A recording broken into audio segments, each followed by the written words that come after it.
Co came home early and secretly watched what the black nanny was doing with his twins. He froze later. The mahogany doors of Harrison and Associates slammed shut behind Marcus Harrison with more force than intended. His Italian leather shoes clicked against the marble floor of the corporate lobby, each step echoing his frustration from the day's brutal board meeting. The quarterly reports had been disastrous, 3 major clients had jumped ship, and the investors were circling like vultures. At 38, Marcus had built his marketing empire from nothing, but today felt like everything was crumbling beneath his feet. He loosened his burgundy tie as he stepped into his black Tesla, the familiar scent of leather, and his wife's favorite vanilla air freshener, which he still couldn't bring himself to change after 2 years, filling the car. The dashboard clock read 3:47 p.m. Normally, he wouldn't leave the office until well past 7, sometimes 8 on particularly demanding days. But today, the walls of his corner office felt like they were closing in, and the voices of demanding board members still rang in his ears. The drive through the affluent neighborhoods of Westbridge took 23 minutes instead of the usual 45. Traffic was lighter at this hour, with most people still trapped in their afternoon meetings and school pickups not yet begun. Marcus found himself driving past the familiar landmarks: the boutique coffee shop where Elena used to buy her morning latte, the park where they'd had their first date, the church where they'd exchanged vows 7 years ago. Each sight was a gentle reminder of a life that once was, a happiness that felt both distant and achingly close. As he turned into his circular driveway, Marcus noticed something he'd never seen before: the way the afternoon sun cast long shadows across his manicured lawn, how the oak trees swayed gently in the spring breeze, how peaceful his Georgian-style mansion looked bathed in golden light. It struck him that he'd been missing these small moments, these glimpses of beauty that existed in his world every single day.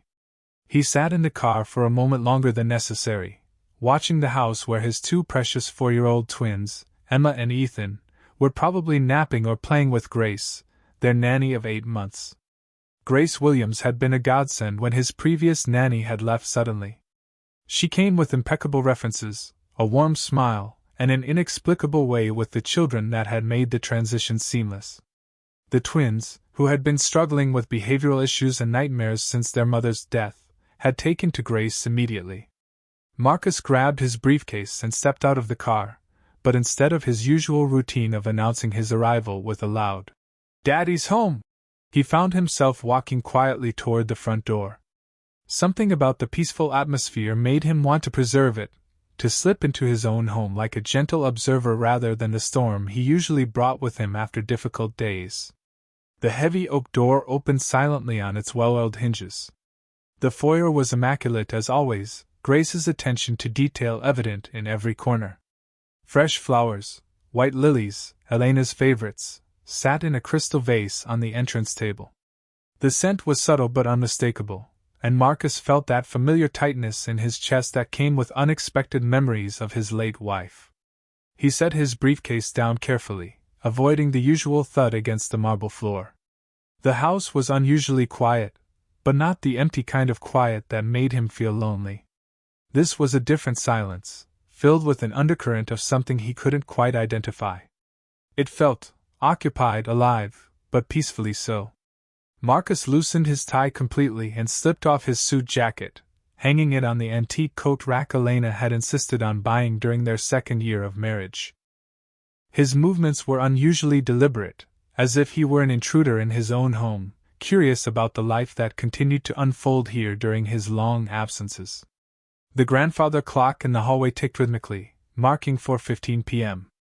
Usually, at this time, he'd be deep in strategy meetings or reviewing campaign proposals.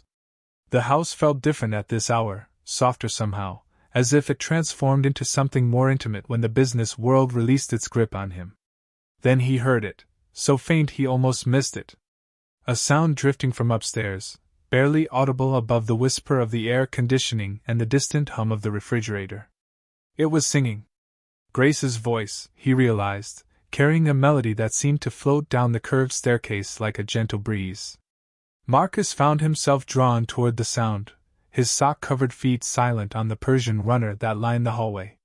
Each step up the mahogany staircase was careful, measured, as if he were approaching something sacred. The singing grew slightly clearer as he climbed, though he still couldn't make out the words.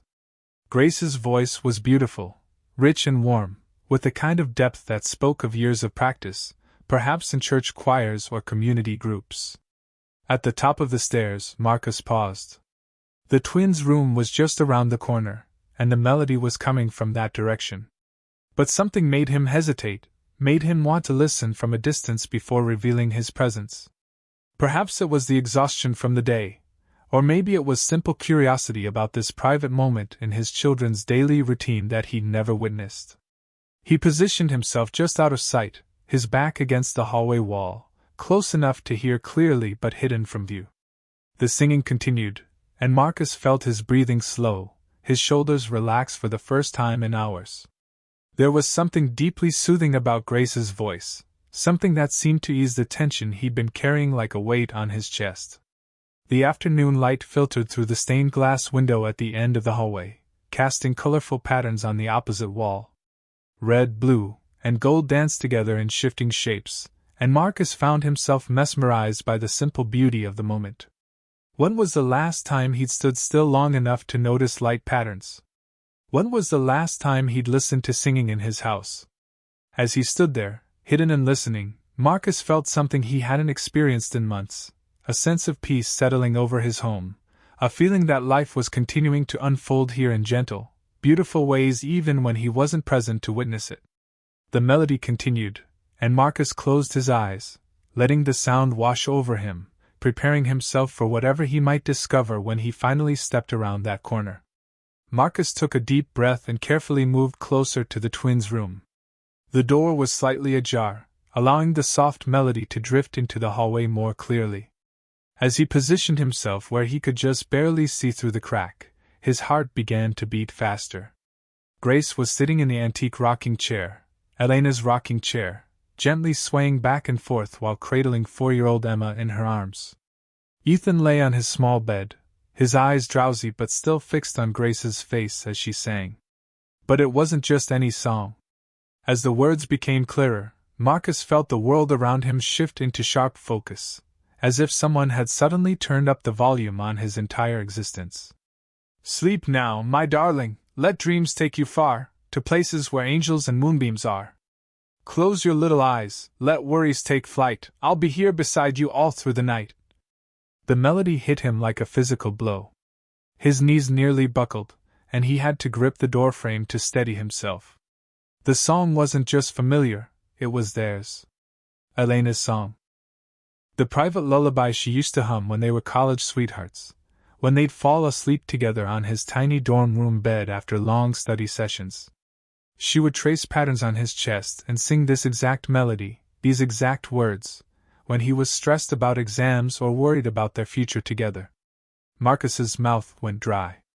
This wasn't Twinkle, Twinkle, Little Star, or Rockabye Baby, songs any nanny might know. This was Elena's personal creation, a melody she claimed came to her in a dream during their sophomore year at Northwestern University. She had never sung it publicly, never taught it to anyone else as far as he knew. It was their secret song, their private moment of intimacy that she'd promised would belong only to them. After they married, Elena had occasionally hummed it when she was happy, while cooking breakfast on lazy Sunday mornings, or when she was working in her garden, or sometimes when she thought he wasn't listening. But she'd never sung it to the twins. They had been too young when she died, barely 2 years old, and Elena had been so sick during those final months that singing had become impossible. So how on earth did Grace know it? Marcus watched in stunned silence as Grace continued the second verse, her voice carrying the exact inflections Elena used to use. The way she held the word, darling, just a moment longer, the gentle rise and fall on moonbeams, the soft whisper on all through the night. It was as if Elena herself were sitting in that chair, singing to their children. Emma's eyes had fluttered closed, her small body completely relaxed in Grace's arms. Ethan's breathing had become deep and rhythmic, his thumb finding its way to his mouth as sleep began to claim him. The scene was so peaceful, so natural, that it looked like something from a storybook. But Marcus felt anything but peaceful. His mind raced with possibilities, each one more impossible than the last. Had Elena somehow shared this song with Grace? But when? Elena had been so private about their personal moments, so protective of the things that belonged just to them. Had she written it down somewhere? Left it in a journal that Grace had somehow found? But Marcus had gone through all of Elena's belongings after the funeral, and he'd never seen any written music or lyrics. Maybe it was just a coincidence. Perhaps Grace had learned a similar melody somewhere else. But no, the words were too specific, too exact. The phrase about angels and moonbeams was purely Elena's creation, something she'd invented during one of her whimsical moods when she was 20 years old and believed in fairy tales. Grace began the final verse, and Marcus felt tears prick at the corners of his eyes. Dream now of sunshine and flowers that grow, of laughter and love everywhere you go. You're precious and perfect, remember this true, Daddy and Mama will always love you. That last line was new. Elena's original version had been, I will always love you, meant for him during their college years. Grace had changed it, adapted it for the twins, making it about both their parents. The modification was so thoughtful, so appropriate, that it made Marcus's chest ache with a complicated mixture of gratitude and confusion. As the song ended, Grace continued rocking gently, letting the silence settle over the room like a soft blanket. Emma was completely asleep now, her dark curls falling across her forehead in the same way Elena's used to do. Ethan had rolled onto his side, his breathing deep and steady. The afternoon sun had shifted, casting longer shadows across the hardwood floor, and the entire scene looked like a painting titled, Perfect Peace. Marcus remained frozen in place, his mind spinning with questions he couldn't answer. He watched as Grace carefully stood up, cradling Emma with practiced ease, and carried her to her small bed. She tucked the covers around both children with the tender attention of someone who genuinely cared, adjusting Ethan's pillow and smoothing Emma's hair with gentle fingers. Grace moved around the room quietly, picking up scattered toys and straightening books on the shelf. Her movements were graceful and sure, as if she'd been caring for these children much longer than 8 months. There was something in the way she touched their belongings, the way she lingered by their beds for an extra moment, that spoke of deep affection.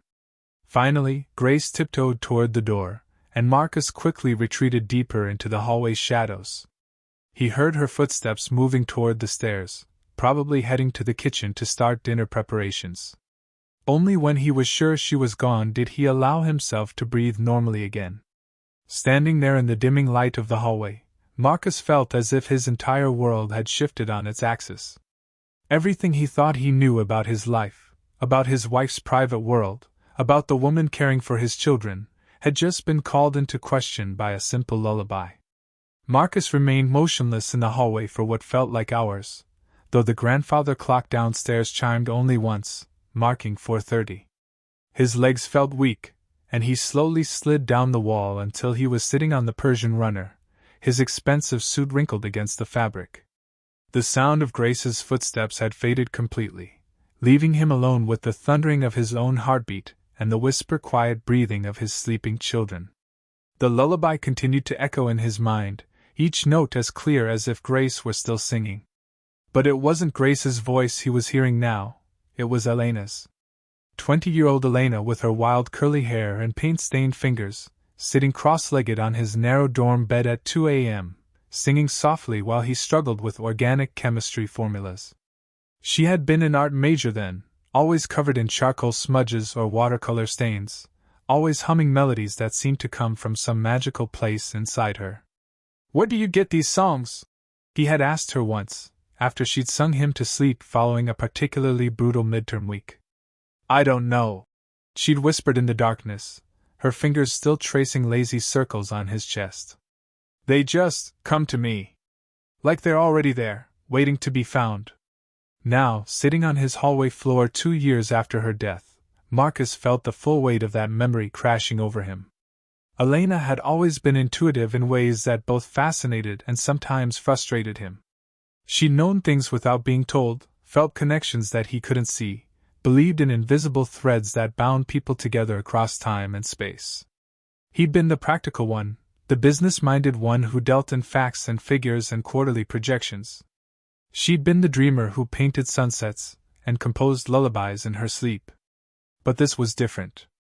This was impossible. Marcus pressed his palms against his eyes, trying to stop the flood of memories that threatened to overwhelm him.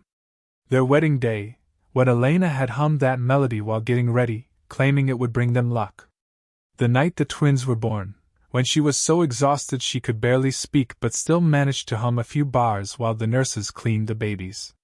The last good day before her diagnosis, when she'd sung it while planting roses in the backyard garden, not knowing that in 6 months she'd be too weak to lift her head from the pillow. The grief he'd been carefully managing for 2 years suddenly felt fresh and raw again. He'd thought he was healing, thought he was moving forward. The twins had been sleeping through the night, his business was successful, and he'd even considered the possibility of dating again someday. But hearing that lullaby had ripped open wounds he thought had started to close. Elena's face appeared in his mind with startling clarity, not the pale, thin version from her final weeks, but the vibrant woman who used to dance in the kitchen while making breakfast, who left little love notes in his briefcase, who had once surprised him by learning to make his grandmother's lasagna recipe just because he'd mentioned missing it.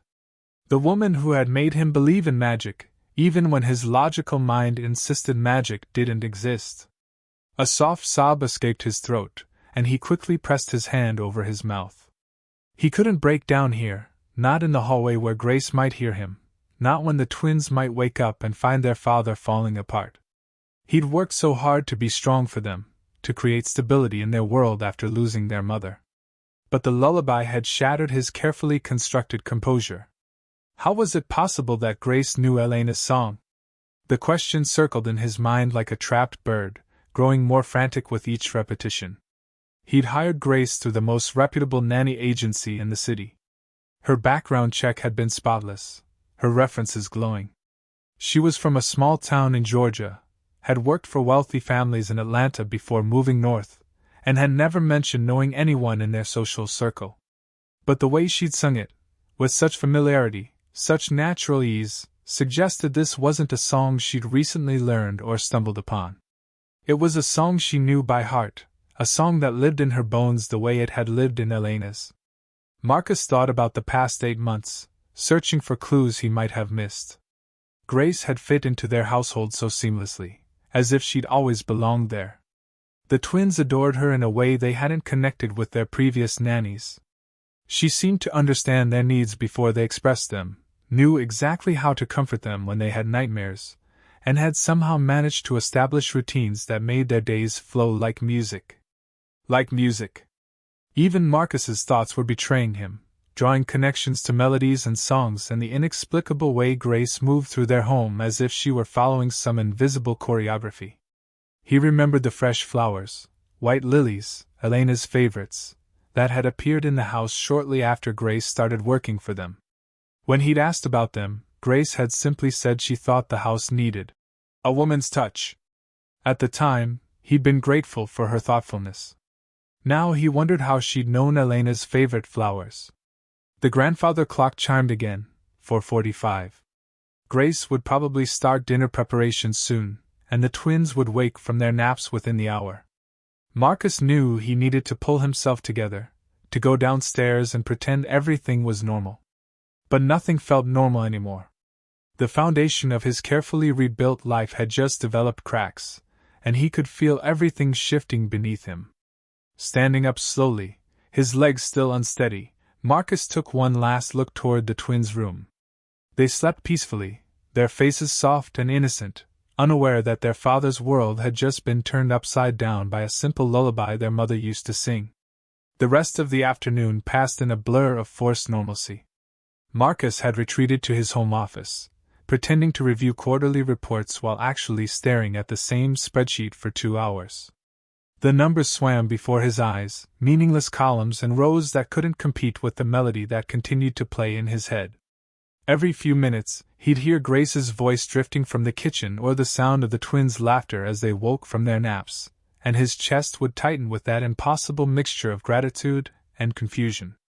Dinner was a trial of acting. Marcus sat at the head of the mahogany dining table, cutting Emma's chicken into smaller pieces and reminding Ethan to use his fork instead of his fingers, while Grace served the meal with her usual quiet efficiency. She prepared Elena's recipe for honey-glazed salmon, another detail that now seemed loaded with significance. How had she known it was his favorite dish? He'd never mentioned it, and it wasn't written down anywhere obvious. Grace moved around the dining room with familiar ease, refilling water glasses and wiping small faces with the patience of someone who genuinely enjoyed caring for children. She wore a simple navy dress with small white flowers, modest and professional, but somehow it reminded him of something Elena might have chosen. Even her hair, pulled back in a low bun with a few loose curls framing her face, echoed Elena's preferred style when she was being practical. "Daddy, why are you so quiet?" Emma asked, her bright green eyes, Elena's eyes, studying his face with 4-year-old directness. "Just thinking about work, sweetheart," Marcus managed, forcing a smile that felt like plastic on his face. "Grace says thinking too much gives you wrinkles," Ethan announced solemnly, earning a gentle laugh from Grace. "Is that what Grace says?" Marcus looked up at her, and for a moment their eyes met across the table.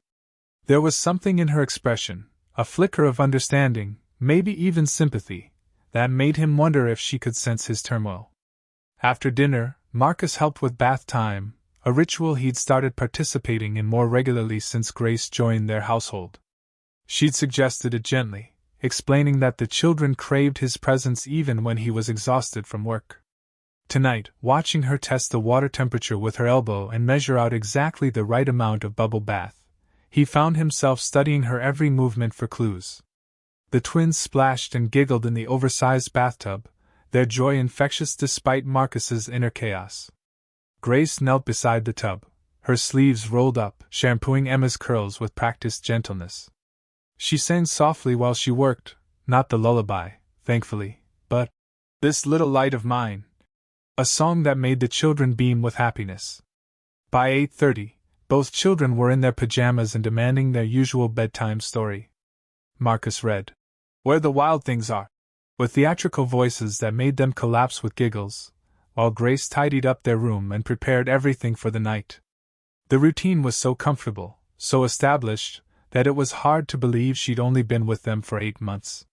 When the twins were finally settled, Marcus walked Grace to the kitchen where she was finishing the dinner dishes. This was usually when she'd gather her things and head home to her small apartment across town. But tonight, Marcus knew he couldn't let her leave without answers. "Grace," he said quietly, his voice barely above a whisper. She looked up from the sink, her hands still soapy, her expression attentive. "Could we talk for a moment?" Something in his tone must have alerted her because her shoulders tensed slightly, and she nodded while reaching for a dish towel. "Of course, Mr. Harrison. Is everything all right?" Marcus gestured toward the breakfast nook where they'd had a few previous conversations about the children's schedules and needs. They sat across from each other at the small round table, the kitchen lights casting a warm glow that should have felt comfortable but instead felt charged with unspoken tension.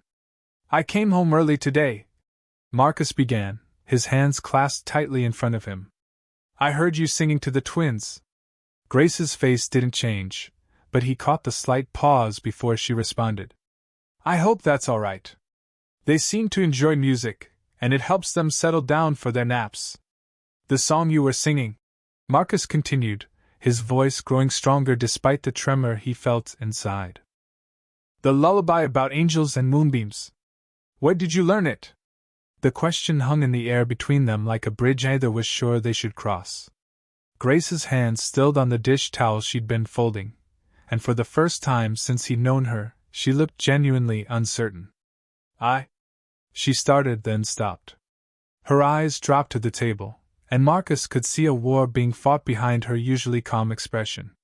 "Mr. Harrison, Grace," he said gently but firmly, leaning forward slightly. "That song, it wasn't just any lullaby. It was very specific. The words, the melody, they're exactly the same as a song my wife used to sing. A song she created when we were in college, something private between us. I need to understand how you know it." When Grace looked up at him, Marcus was shocked to see tears gathering in her dark eyes. Her composure, always so steady and professional, was cracking like ice in spring. "I was hoping," she whispered, her voice thick with emotion. "I was hoping you'd never asked me that question."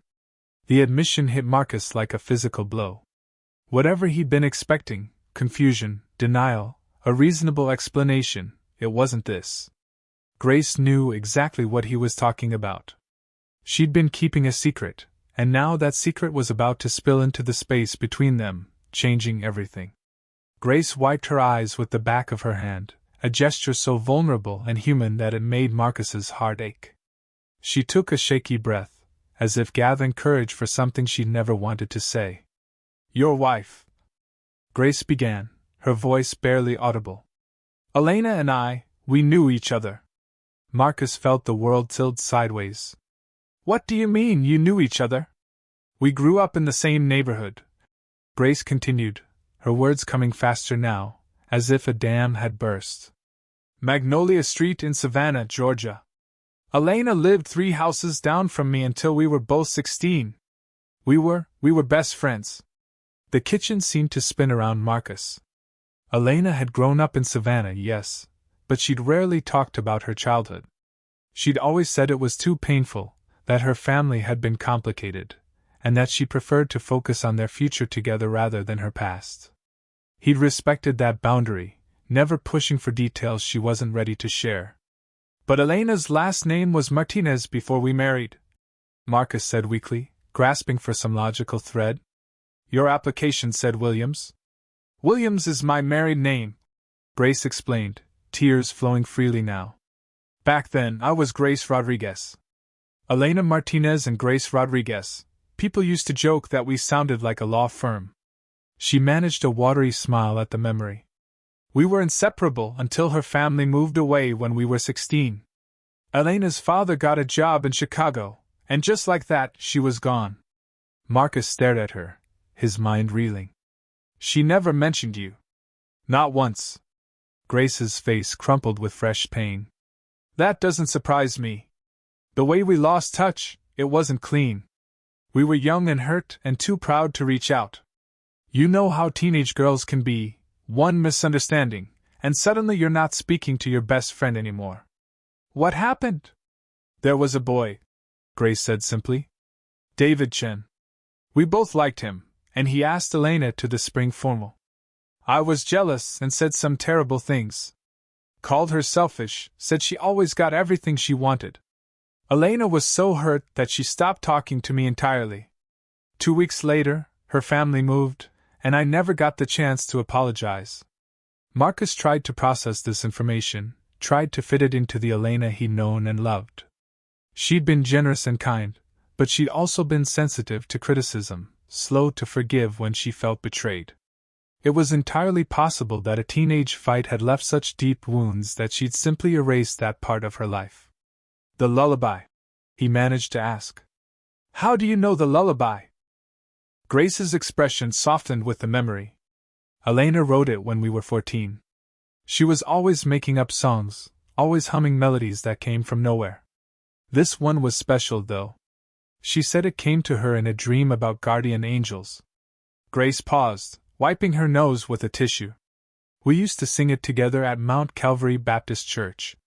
We were in the youth choir, and Elena convinced the choir director to let us perform it as a duet during the Christmas service. The pieces were falling into place with sickening clarity. Elena had been deeply religious as a teenager, she'd mentioned that much, and she'd always had a beautiful singing voice. She'd also been prone to vivid dreams and believed strongly in guardian angels, a faith that had only grown stronger when the twins were born. After her family moved," Grace continued, "I kept singing that song. It reminded me of our friendship, of the good times before everything went wrong. I sang it to my own daughter when she was small, and later to the children I cared for as a nanny. It became a way to carry Elena with me, even though I thought I'd never see her again." Marcus felt tears threatening his own eyes. "But you found your way to us. How is that possible?" Grace's next words came out in a rush, as if she'd been holding them back for months. "It wasn't coincidence, Mr. Harrison. When I saw Elena's obituary in the Atlanta Journal-Constitution 2 years ago, when I read that she died and left behind twin 4-year-olds and a husband named Marcus Harrison, She stopped, struggling with the words. You what? I cried for 3 days straight. Grace admitted. All those years of anger and pride and hurt just disappeared. All I could think about was that my childhood friend was gone, and I'd never had the chance to tell her I was sorry. That I'd missed my chance to be part of her life, to meet her children, to know the woman she'd become. Marcus gripped the edge of the table. So you found us. It took me months to work up the courage, Grace said. I researched your family, learned about your nanny needs, got my credentials updated. When your previous nanny left, I made sure the agency recommended me. I told myself I just wanted to see Elena's children, to know they were okay. But when I met Emma and Ethan, her voice broke completely. When you met them? They looked so much like her, Mr. Harrison. Emma has Elena's eyes, her stubborn little chin. And Ethan has her gentle spirit, the way she used to get lost in her own thoughts. I fell in love with them instantly, but more than that, I felt like Elena was asking me to take care of them. Grace pulled a small, worn envelope from her purse with trembling fingers. 3 weeks after I started working here, I was going through some of Elena's books that you'd packed away. I found this inside her old Bible. She handed him the envelope. In Elena's familiar handwriting it read, For Grace Rodriguez, if she ever finds this. Marcus's hands shook as he opened it. Inside was a single sheet of paper with Elena's elegant script.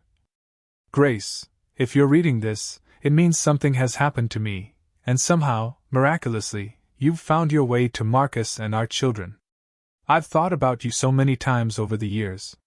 I was too proud to reach out, too afraid you wouldn't forgive me for how things ended between us. But I never stopped loving you like a sister, never stopped regretting that stupid fight over a boy whose name I can barely remember now. I don't know how you'll find this letter, but I have faith that you will if you're meant to. You always said you wanted to take care of children, to be the kind of mother figure you never had. If something happens to me, if my babies need someone who will love them the way I do, I can't think of anyone I'd trust more than my first best friend. Please forgive a foolish 16-year-old girl who said things she didn't mean. Please help Marcus understand that sometimes the people we need most come back to us when we need them most, even if we don't understand how or why. Sing our song to my babies. Let them know their mama loved them enough to send them an angel. All my love, Elena. Marcus stared at the letter through his tears, Elena's words blurring on the page. Somehow, impossibly, his wife had known. She prepared for this moment, had faith that Grace would find her way back into their lives when they needed her most. For several minutes, neither Marcus nor Grace spoke. The kitchen was silent except for the gentle hum of the refrigerator and the distant tick of the grandfather clock in the hallway. Elena's letter lay between them on the table, her handwriting as familiar to Marcus as his own reflection, yet containing revelations that reframed everything he thought he knew about his wife's heart and mind. Marcus read the letter again, more slowly this time, absorbing each word. Elena had always possessed an intuitive wisdom that sometimes unnerved him, but this went beyond intuition. This was pure faith, faith that love could transcend death, that broken friendships could heal across decades, that the people who belonged in their lives would find their way home when the time was right. She knew, he whispered, his voice rough with emotion. Somehow, she knew you'd come back. Grace nodded, fresh tears streaming down her cheeks. I found that letter a week after you caught me singing the lullaby in Emma's room that first time. I'd been so nervous about taking this job, so afraid you'd somehow recognize me or that Elena had mentioned our falling out. But when I read her words... She paused, struggling to continue. It felt like she was giving me permission to love your children. Like she was telling me it was okay to be here. Marcus stood up abruptly and walked to the kitchen window, staring out at Elena's rose garden. The flowers were blooming beautifully under Grace's care, another detail that now made perfect sense. Elena had taught Grace to garden during their childhood friendship, sharing secrets about soil and sunlight that Grace had carried with her for over 20 years. Why didn't you tell me sooner? Marcus asked, his back still turned. Why keep it secret for 8 months? Because I was terrified, Grace admitted. Terrified you'd think I was some kind of fraud or that I had ulterior motives. Terrified you'd send me away before I could prove that I genuinely care about Emma and Ethan. And honestly, I was terrified of my own grief. Marcus turned to face her. Your grief? I lost Elena twice, Grace said simply. Once when we were 16 and too stubborn to forgive each other, and again when I read her obituary. I've spent 2 years mourning not just her death, but all the years we lost, all the conversations we never had, all the ways I could have been part of her life if I'd been brave enough to reach out. Understanding washed over Marcus like a wave. Grace hadn't just been caring for his children, she'd been healing her own broken heart, finding a way to honor a friendship that had been cut short by youth and pride. The flowers? Marcus said suddenly. The white lilies. Elena's salmon recipe. The way you do Emma's hair. It's all connected. Grace smiled through her tears. Elena taught me to French braid when we were 12. She showed me how to make her grandmother's salmon when we were 15. We spent a whole summer cooking together while her parents worked double shifts. And the lilies. Her voice grew soft with memory. Elena always said white lilies represented rebirth. We planted them in her mother's garden the year before they moved away. Marcus felt something shift inside his chest, like a locked door finally opening. For 2 years, he'd been trying to keep Elena's memory alive through photographs and saved voicemails and careful preservation of her belongings. But Grace had been keeping Elena alive in a different way, through lived love, through the continuation of care and tenderness that Elena would have given her children if she'd been able to stay. She's still here, isn't she? Marcus said, the realization hitting him with stunning clarity. In the lullabies you sing, in the way you braid Emma's hair, in the stories you tell them about guardian angels. Elena's still here. Grace stood up and joined him by the window. She never left, Mr. Harrison. She lives in Emma's laugh and Ethan's gentle spirit. She lives in the way they both scrunch their noses when they're thinking hard, and how they both hum when they're happy. You've been so afraid of losing her memory that you couldn't see how present she still is.